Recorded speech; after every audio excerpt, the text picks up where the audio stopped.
Once upon a time, in the lively village of Abanago, there lived a mischievous boy named Chuka. Chuka was known for his cheeky smile and quick feet, but he also had a bad habit. He loved stealing pieces of meat from his mother's soup pot. His mother, Mama Ada, was famous in the village for her delicious soups, especially her spicy egusi soup with tender pieces of goat meat. Every time Mama Ada cooked, the aroma would drift out of their small kitchen, making even the elders' mouths water. Chuka, Mama Ada would warn, do not touch the meat in the soup pot. It is meant for everyone to share. Chuka would always nod and say, yes, Mama, but deep down, he couldn't resist the temptation. One sunny afternoon, Mama Ada prepared a special pot of soup for the upcoming village feast. She filled the pot with fresh fish, big chunks of meat, and rich spices. The smell was so delicious that Chuka couldn't help but sneak into the kitchen. Mama is outside washing clothes, Chuka whispered to himself. She won't notice if I take just one piece. Carefully, he lifted the pot's heavy lid. Steam rose, filling the room with the irresistible scent of the soup. His eyes sparkled as he saw the biggest piece of meat floating at the top. One piece won't hurt, he said, licking his lips. But as soon as he reached into the pot with a wooden spoon, a loud voice boomed. Chuka, put that back. Startled, Chuka dropped the spoon. He looked around, but no one was there. It must be my imagination, he muttered and grabbed the meat. As soon as Chuka bit into the meat, something strange happened. His hands began to feel heavy, and his feet wouldn't move. He tried to call out for help, but his voice came out as a croak. He stumbled back, dropping the meat on the ground. What is happening to me? He cried. Suddenly, the kitchen filled with a strong gust of wind, and from the corner of the room appeared an old man in a long, flowing robe. His eyes glowed like burning coals, and he carried a golden staff. Chuka, the man said, his voice deep and powerful, I am the spirit of fairness. You have stolen what does not belong to you, and now you must face the consequences.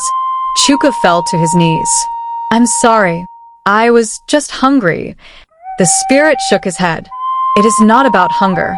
You disobeyed your mother and showed selfishness. This is a lesson you must learn. With a wave of his staff, the spirit declared, from this day, you will carry the weight of your greed wherever you go. In an instant, Chuka felt his back grow heavy, as if he were carrying a large pot on his shoulders. He tried to stand up, but the weight was too much. You must seek the wise woman of Okechi Forest if you wish to lift this curse, the spirit said. Then, just as quickly as he had appeared, the spirit vanished. When Mama Ada returned, she found Chuka lying on the kitchen floor, struggling under the invisible weight. Chuka, what happened? She asked, alarmed. Through tears, Chuka confessed everything, the stolen meat, the spirit of fairness, and the curse. Mama Ada shook her head sadly. Oh, my son, greed and disobedience bring nothing but trouble. She helped him to his feet and said, you must make this journey alone, Chuka. Only you can show the wise woman that you have learned your lesson. The next day, Chuka set out for the forest. His journey was not easy. Villagers laughed at him as he struggled to walk under the invisible burden. Look at Chuka, carrying an imaginary pot, they jeered. But Chuka ignored them and pressed on. Along the way, he met a kind farmer named Ifani, who offered him water and encouragement. A good heart can help you find your way, young one, Ifani said. As Chuka entered the dark, mysterious Okechi Forest, he felt both fear and determination. Somewhere deep inside, he knew this journey would change his life forever. What will Chuka find in the heart of the forest? Will the wise woman forgive him and lift the curse? Or will he face even greater challenges? Chuka entered the Okechi Forest, his heart pounding like a talking drum. The trees were tall and twisted, their branches clawing at the sky. Strange noises filled the air, whispers, rustling leaves, and distant howls. It was as if the forest itself was alive. His invisible burden felt heavier with each step. The weight pushed him down, but Chuka refused to stop. I must find the wise woman, he said, gritting his teeth. As he trudged deeper into the forest, he heard a soft voice. "Boy, why do you carry such a heavy load?" Chuka turned and saw an old man sitting on a rock. His hair was white as cotton, and his staff had a golden bird perched on top. The man's eyes sparkled with wisdom, but his face was stern. "I carry this burden because I was greedy," Chuka replied. "I stole meat from the soup, and now I must find the wise woman to lift the curse." The old man chuckled. "The wise woman does not help those who haven't learned their lesson." Chuka's heart sank. "But I am learning. I feel sorry for what I've done." "Do you?" the old man asked, his eyes narrowing. He pointed to a nearby bush. "Before you go further, help me gather fruits from that tree. My old bones can't reach them." Chuka hesitated. The pot on his back felt unbearable, and the thought of doing more work made him want to cry. But he sighed and said, "All right, I'll help." As he picked the fruits, the weight on his back felt slightly lighter. The old man smiled. "Remember, young one, every act of kindness lightens your load." Then, just as suddenly as he appeared, the old man vanished. Night fell, and the forest grew colder. Chuka found himself surrounded by glowing fireflies that lit up the dark path. Just as he began to feel a bit hopeful, he heard growling behind him. A pack of wild dogs, their eyes glowing red, appeared from the shadows. They bared their sharp teeth and began to circle him. Chuka froze, trembling. "Please don't hurt me," he pleaded. The largest dog stepped forward and spoke in a deep voice. "We are the guardians of the forest. If you wish to pass, you must answer our question truthfully." Chuka nodded quickly, too scared to argue.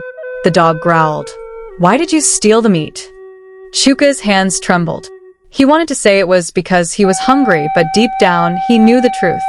I stole it because I was greedy," he admitted. "I saw the biggest piece and wanted it all for myself. I didn't think about anyone else." The pack stopped growling. The leader nodded and said, "Truth is the first step to freedom. You may pass." As they disappeared into the shadows, Chuka felt the weight on his back lighten again, but it was still there. After what felt like hours, Chuka finally saw a dim light glowing through the trees. He followed it and came upon a small, crooked hut surrounded by herbs and flowers. "This must be the wise woman's home," he whispered. Chuka knocked on the door, and it creaked open by itself. Inside, the air smelled of spices and smoke. A hunched figure sat by the fire, stirring a pot. "You've come a long way, Chuka," the woman said without looking up. Her voice was calm but powerful. "Do you think you are ready to face the truth about yourself?" "I'm ready," Chuka said, his voice shaking. The wise woman turned around. Her eyes were golden, and her face seemed to glow. "Then sit. There is one final thing you must do to prove you have changed." What will the wise woman ask of Chuka? Will he finally lift the curse, or will his journey teach him an even greater lesson? Chuka sat down by the wise woman's fire, his invisible burden feeling heavier than ever. The flames crackled as she placed a small, golden bowl filled with water in front of him. "Chuka," the wise woman said, her voice calm yet commanding, "to lift your curse, you must look into this bowl and face the truth about yourself." Chuka hesitated but leaned over the bowl. As he peered into the water, it began to shimmer and images appeared. He saw himself sneaking into the kitchen, stealing meat from the soup, and laughing as he enjoyed it while others ate less. He saw his mother's tired face as she worked hard to prepare meals for everyone, unaware of his mischief. Tears welled up in his eyes. "I was selfish," he whispered. "I didn't care how my actions hurt others." The wise woman nodded. "Acknowledging your wrongdoing is the first step. But words alone are not enough. Your final test is to perform an act of selflessness, something that truly shows you've learned your lesson." Just as Chuka was about to ask what he needed to do, a loud cry echoed outside the hut. "Help! Someone please help me!" Chuka and the wise woman ran outside to find a young boy trapped under a fallen tree. The boy's leg was pinned, and he was crying in pain. "Chuka, this is your test," the wise woman said. "Will you help, even if it means risking yourself?" Without hesitating, Chuka ran to the boy. The invisible pot on his back made it hard to move, but he pushed with all his might. "You'll be okay," he said, struggling to lift the heavy tree. With one final effort, Chuka managed to roll the tree off the boy's leg. Exhausted, he collapsed to the ground. The boy looked at him with tearful eyes. "Thank you. You saved me." As Chuka sat on the ground, he felt something shift. The invisible weight on his back began to lift. He stood up slowly and realized it was gone. The wise woman approached him with a proud smile. "Chuka, your selfless act has broken the curse. You've proven that you've learned the value of kindness and thinking of others before yourself." Chuka bowed his head. "Thank you, wise woman. I promise to never be greedy or selfish again." She handed him a small pouch filled with glowing dust. "Take this back to your mother.